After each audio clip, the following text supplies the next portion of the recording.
ಕಲಾ ಕೇಸರಿಯ ನೆನಪು. ಅವರು ಬದುಕಿದ್ರೆ ಈಗ 79.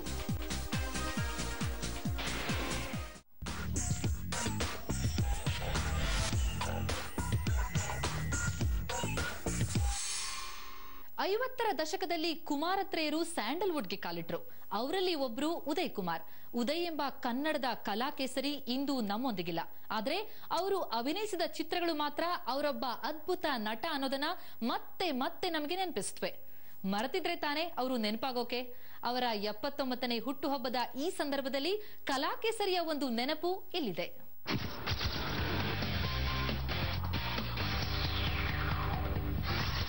ಏ ವಸಿಷ್ಠ, ಆತನ ಮರಿಯ ಪುರೋಹಿತ ಆ ಅಭಿಮಾನದಿಂದ ಅಲ್ಪನೊಬ್ಬನನ್ನು ಅಧಿಕರನ್ನಾಗಿ ಮಾಡಿ ಕೊಂಡಾಡ್ತಾ ತನ್ನ ವಾದವನ್ನು ಗೆಲ್ಲುವುದಕ್ಕೆ ಪ್ರಯತ್ನಿಸುತ್ತಿದ್ದಾರೆ. ಮಹೇಂದ್ರ, ಮತಿಯಿಲ್ಲದ ಈ ಮಾತುಗಳು ನಿನಗೆ ಸಮ್ಮತವಾಗಿದ್ದರೂ ನಮಗೆ ಮಾತ್ರ ಒಪ್ಪಿಗೆ ಇಲ್ಲ. ನೀನಾ ಭಗವಂತ,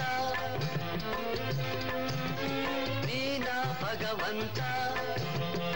ಉದಯ್ ಕುಮಾರ್ ಬಹುಮುಖ ಪ್ರತಿಭೆ, ಬಹುಭಾಷಾ ತಾರೆಯೂ ಹೌದು. ಕನ್ನಡ ಕುಮಾರತ್ರೆಯರಲ್ಲಿ ಒಬ್ಬರು ಅಂತ ಗುರುತಿಸಿಕೊಂಡವರು. ಕಲಾ ಕೇಸರಿ, ನಟ ಸಾಮ್ರಾಟ ಅಂತೆಲ್ಲ ಬಿರುದು ಪಡೆದವರು. ಪವನ ಸುತ ಅನ್ನೋ ಕಾವ್ಯನಾಮದಲ್ಲೂ ಸಾಹಿತ್ಯ ಕೃಷಿಯನ್ನೂ ಮಾಡಿದವರು. ರಂಗಭೂಮಿಯಲ್ಲೂ ಉದಯ್ ಕುಮಾರ್ ಅಭಿನಯ ಕಲೆ ಪ್ರದರ್ಶಿಸಿದ್ರು.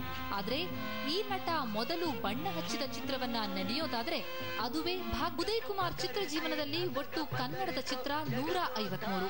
ಕಾಂಜ್ ಔರ್ ಹೀರಾ ಅನ್ನೋ ಒಂದು ಹಿಂದಿ ಸಿನಿಮಾದಲ್ಲೂ ಕಾಣಿಸಿಕೊಂಡ್ರು.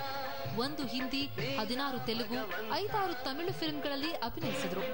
ರಾಜ್ಕುಮಾರ್ ಅವರೊಟ್ಟಿಗೆ ನಟಿಸಿದ ಕನ್ನಡ ಚಿತ್ರಗಳ ಲೆಕ್ಕ ತೆಗೆದುಕೊಂಡ್ರೆ ಅದು 36ಕ್ಕೆ ತಲುಪುತ್ತೆ.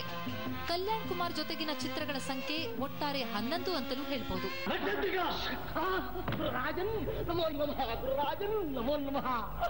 ಲೋಕೈಕ ಪ್ರಥಮ ಗುರುಗಳು ನೀವು, ಏಕೈಕ ಪ್ರಥಮ ಶಿಷ್ಯನು ನಾನು. ಹೇಳೋ. ಅಯ್ಯೋ, ಏಳರ್ಥದ್ದೂ ಸೇವಿಸ್ತಾ ಇದ್ದೀನಿ. ಈ ದಿವಸ ಉಪದೇಶವಾಗಬೇಕು ಗುರುದೇವ. ಏನು ಅದು? ಏನು ಅಂದ್ರೆ ಅಂಡ ಪಿಂಡ ಬ್ರಹ್ಮಾಂಡ ಕಟಾಹದಲ್ಲಿ ನಿನ್ನ ಪಿಂಡ. ಉದಯ್ ಕುಮಾರ್ ಎಂದರೆ ನೆನಪಿಗೆ ಬರೋದು ಮನೋಜ್ಞ ಅಭಿನಯ. ಚಂದವಳ್ಳಿ ತೋಟ ಚಿತ್ರದಲ್ಲಿನ ಅಭಿನಯ ಉದಯ್ ಕುಮಾರ್ಗೆ ರಾಷ್ಟ್ರ ಪ್ರಶಸ್ತಿ ಗೌರವ ಸಂದಿಸಿತು. ಬಂಗಾರದ ಹೂ ಚಿತ್ರದ ಪೋಷಕ ಪಾತ್ರಕ್ಕೂ ಉದಯ್ ಕುಮಾರ್ ಅವರಿಗೆ ರಾಷ್ಟ್ರೀಯ ಗೌರವ ಬಂದಿದೆ. ಅಷ್ಟೇ ಅಲ್ಲ, ಇರುವವರೆಗೂ ಅಭಿನಯದಲ್ಲಿ ಸಕ್ರಿಯರಾದ ಉದಯ್ ಕುಮಾರ್ ಕೊನೆಯ ಚಿತ್ರ ಪಿತಾಮಹ 1985ರಲ್ಲಿ ತೆರೆಗೆ ಬಂತು. 1985ರ ಡಿಸೆಂಬರ್ 26 ಉದಯ್ ಕುಮಾರ್ ದಿವಂಗತರಾದ ದಿನ. ಆ ಬಳಿಕವೂ ವರ್ಣಚಕ್ರ ಮತ್ತು ವರ್ಣಶಂಕರ ಅನ್ನೋ 2 ಚಿತ್ರಗಳು ಬಂದವು. ಈಗ ಉದಯ್ ಕುಮಾರ್ ನಮ್ಮ ಮಧ್ಯೆ ಇಲ್ಲ. ಆದ್ರೆ ಅವರು ಕೊಟ್ಟು ಹೋದ ಚಿತ್ರಗಳು ಇನ್ನೂ ಹೊಳೆಯುತ್ತವೆ. ಗೋರ್ಕಲ್ಲಿಗೆ ಗುಡಿ ಮಂದಿರ 100 ಮಾಡಿದ ನರನಿಗೆ ನೆಲೆಯಿಲ್ಲ. ಸೌಗಂಧವ ಲೇಪಿಸಿ ಹಾಡಿ ಕರೆದರು ಕರುಣಿಸೆ ಕೃಪೆಯಿಲ್ಲ. Revan P Jevoor, entertainment bureau, Suvarna news 24/7.